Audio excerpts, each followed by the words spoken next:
In this video, I'm going to explain you how to find a minimum in array of elements. So I have taken up a four array elements, 10, 20, 30, and 4.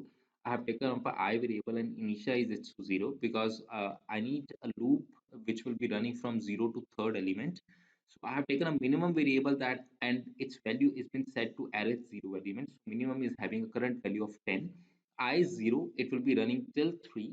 So if array I elements means 10 is being compared with minimum element, minimum is also 10 right now. So 10 is less than 10, condition become false, I plus plus, and it will be becoming 1 now.